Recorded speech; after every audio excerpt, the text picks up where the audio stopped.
Do you know all about creating a slow burn for your marketing and for your content? Welcome to Start Somewhere, the Bingeable podcast for the ambitious, self-development obsessed who know they are meant for more. More money, more freedom, more fun. Each week, I expose the sexy truths about manifestation, feminine mindset, and rituals to keep your body and lifestyle thriving. I'll show you how to move through change like it's your runway moment.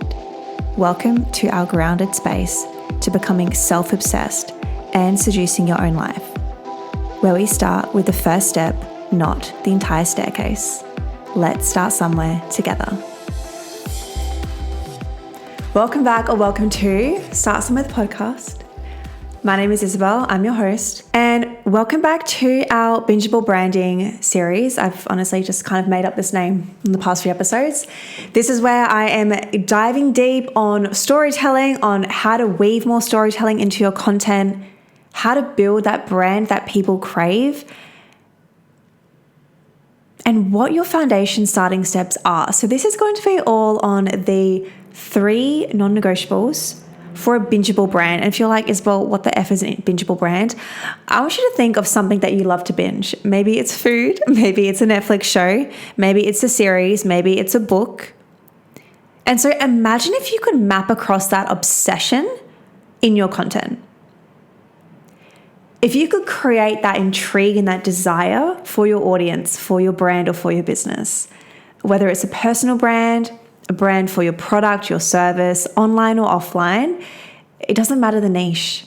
These are foundations of marketing, and I've worked in marketing for almost a decade. I studied marketing at university. I've worked many 9-to-5s in the marketing space for over 6 years. So I know a thing or two about the world of marketing. And talking all about this bingeable brand is really exciting because it's something I've been doing for so long without realizing, okay? I was like, wow, I've been cultivating this extremely bingeable brand since 2020. Start Somewhere has been around since 2020. And even when we pressed pause on the podcast in 2023, we were still receiving downloads every single day. Every single day, our downloads were multiplying and multiplying. Without us actively promoting, I'd even deactivated my Instagram for a period of time there. There was no promotion. There was no listen to this podcast episode or this email or anything like that was pushing the show. It was instead magnetizing new listeners and our current listeners to re-listen to our episodes time and time again. So I know a thing or two or a many thing or twos about building a bingeable brand. And we're going to kick things off with what I love to call the slow burn of premium positioning. And I want to paint a picture in your mind. A singer wouldn't just put on a show tonight at Madison Square Garden without telling the whole world about it for at least months in advance. So are you warming up your audience enough before you go into launching your offer, your program, your podcast, whatever it is that you're sharing with the world? Unless you have the most extreme desirability, like you're Justin Bieber and you're like, hey, I'm performing at Madison Square Garden tonight, you probably will get a sold out show. Imagine though, if he had given his audience, his fans, months in advance and he could call in even more fans and numbers and ticket sales from across the world. So are you warming up your audience enough, or are you just going hard launching into your offer and your product or service when there's no real intrigue or desire? And this kind of goes on to part B of this answer. So is soft launching versus hard launching? So I see this a lot online, and if you are more in the younger generation, you'll know what I'm speaking about. So essentially, when somebody gets a new partner, for example, there's this thing called a soft launch or a hard launch on social media.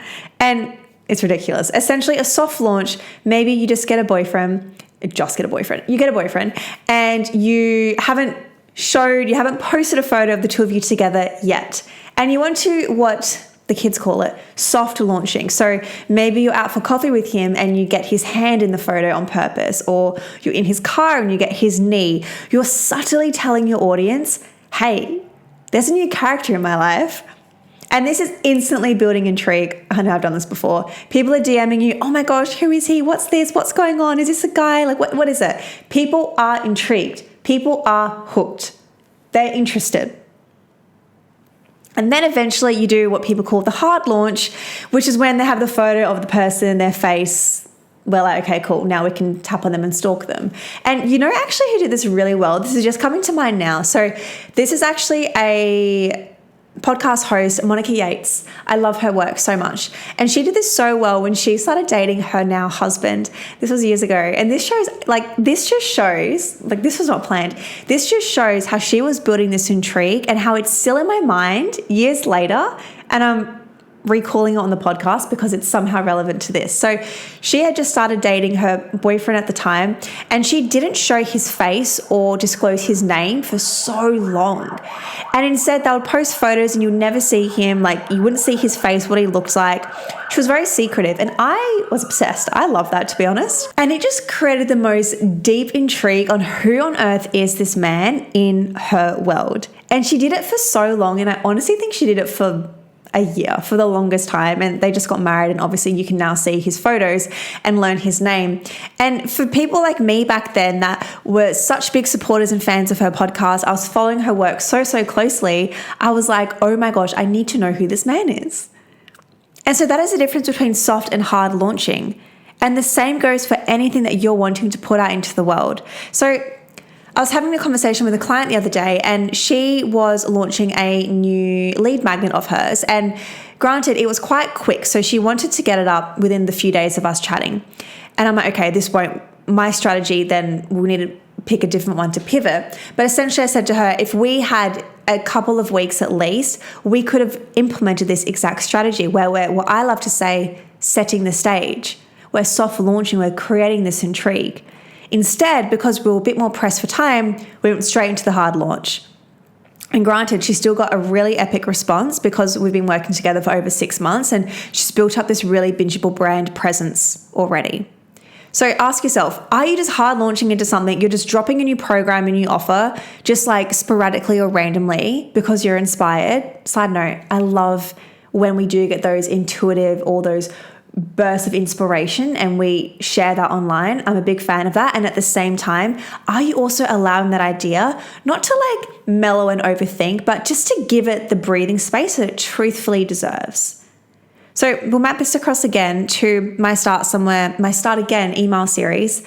I was dropping a new email every single week for 8 weeks. And this was intentional.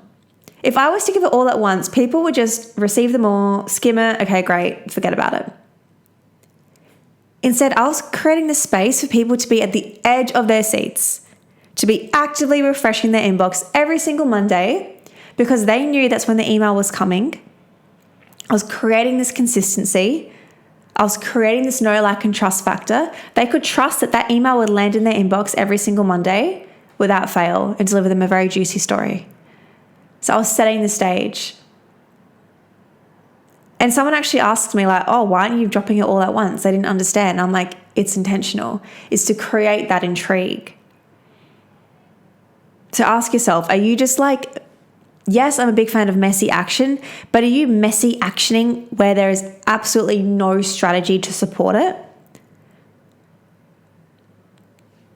Okay. So that's number 1, setting the stage, and I've put soft launching as a little part B to that. Okay, next, creating urgency. So I think there was a time when maybe I posted my episode a few days late than the day I typically do, and I got a couple messages from listeners that were almost angry. They're like, Isabel, where is the new podcast episode? When is it coming out? You mentioned it on your stories a few days ago. Where's the episode? And I'm like, oh my gosh, shit, it's coming. Sorry, guys, it's coming. And I say this with love. And I love that I got this message as well. And that shows I post something on my stories, I say something, and people listen, people remember. My audience notice. My audience listen very closely to everything I say online. They remember things. And this is because my content, I've created it to be highly bingeable, this bingeable brand concept. where I say on a story, oh, I'm going to be releasing a podcast episode on X topic next week. And then for whatever reason, it didn't come out on that exact day. And then those same people are messaging me, Isabel, where's the podcast episode? I need to listen to it. Come on, where is it? Chop, chop. I love that. I love that those are the community members we have in the show, because I'm creating such intrigue. And I also received the same when I did take my little 12-month hiatus off the show, and I pressed pause and start somewhere for a year in 2023. And I was getting messages along the lines of, I'm so excited you're back. I'm so glad you're back. Where have you gone? What's going on? There was a period where I deactivated my Instagram for maybe only 2 or 3 weeks. And I remember when I reactivated it, although people can't DM you when you're deactivated, when I reactivated it and was, I was soft launching. That's what I do. And someone messaged me and he was like, I noticed you disappeared for quite some time. Like, is everything actually okay? Because my audience was so used to seeing me be consistent every single day. And that's the power of a strong brand. So do you receive messages like that if you go MIA for a few days or a few weeks, and it actually makes your audience be like, oh my God, where is she? Where is he? Like, is everything okay? And it's not just a passing thought like, oh yeah, that person. It's like a genuine concern. Where are you? What's been happening? Why haven't you posted in a while? These are the messages I receive when I do go MIA. And imagine if your content could also create conversations like this for you, where you have created, I know I've said the word intrigue so much. Every time I say it, I want you to, do a handstand. The online space is so crowded and busy and generic, and every second person is honestly screaming the same thing constantly. At the end of the day, and I say this all the time, in marketing, people buy from people, and people buy based on emotions. And so if you're just whacking up some like random talking to camera reel or story that just has, it just doesn't do anything for me. It's boring, it's flat, it's bland. What you said could have been condensed into like 10 seconds. It's not punchy. You're going to be forgotten. And the same goes if when we're following trends, where like that trend on TikTok, or it's not really a trend, it's like a video editing style where it's so rapid and like, it's like every clip is like half a second, or the person talks so fast. I'm like, oh my God, this is like too intense. That's not my style. I'm clearly not the target audience. And at the same time, I can scroll my TikTok feed and come across about 10 of them, and I could not even tell you who the creators are or anything about them other than they're attractive and they're really aesthetic. And that's probably the gist of it. And so what if instead you could create a brand presence, a brand persona, a profile where people know who you are, and they don't just know like, oh yeah, that's so-and-so, they work in this industry or they have in this space. It's like, no, insert person's name and can list 5 things about them and what they did last week, and that they've recently gone on this experience and this retreat, and next week they're doing that. That's the difference.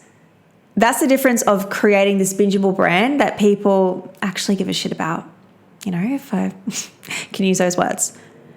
And the last thing, I want this to be mapped across now into your everyday life. So we've been talking a lot on marketing and branding and business, mostly marketing and branding.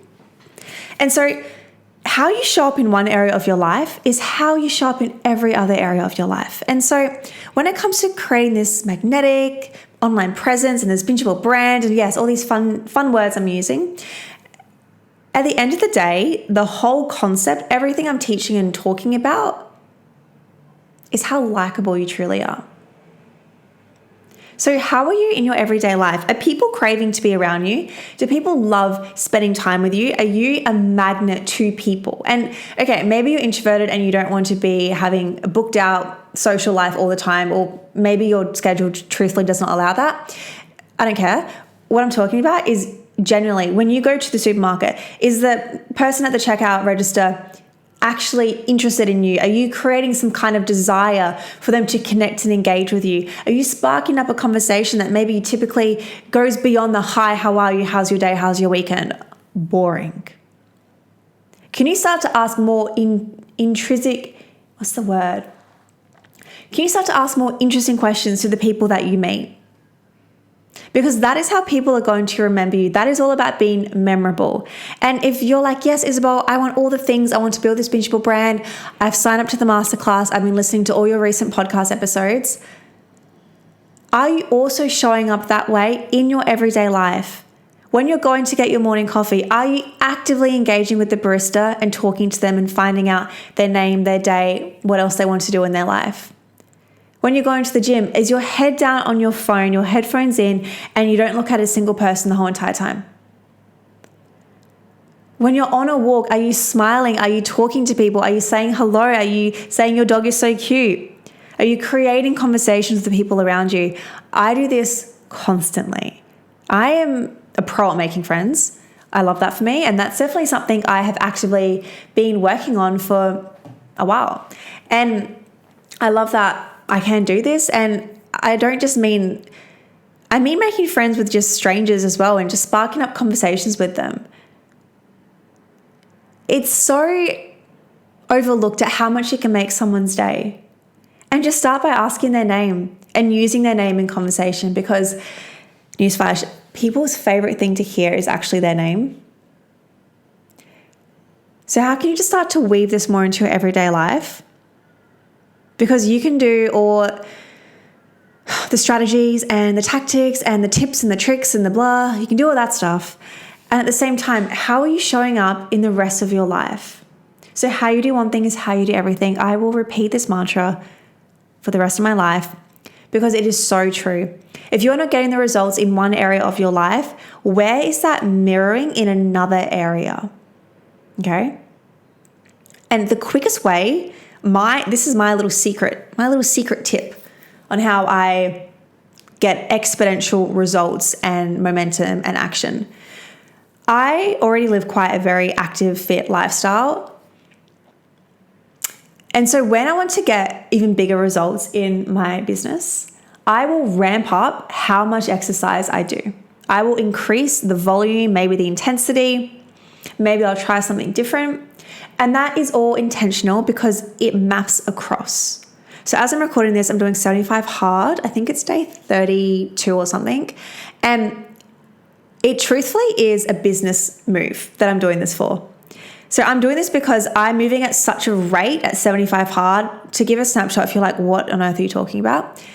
It's where you do 2 workouts a day. One is indoor, one is outdoor. Both have to be 45 minutes and both have to be 3 hours apart. So it's like that annoying time frame, which is the purpose of it.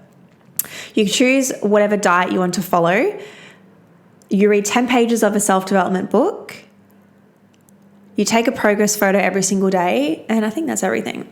And so I've been doing that for over 30 days, and I've just seen such a whoosh of momentum in my life and my business, and then my body is getting super ripped, which is such a bonus. It's not even about the health and fitness for me. It's about what that speed, what that velocity is now mapping across in the rest of my life. And so just ask yourself, where can you start to be more that bingeable presence, that storytelling presence in your everyday life? Can you start to spark up more inspiring and more interesting conversations the next time you're at Coles or Woolworths? Instead of just, hi, how are you? How's your day? Can you be a better storyteller in your everyday life? Because that is then going to ripple into your business, into your content, into your marketing, into your social media. Okay? So, how you do one thing is how you do everything.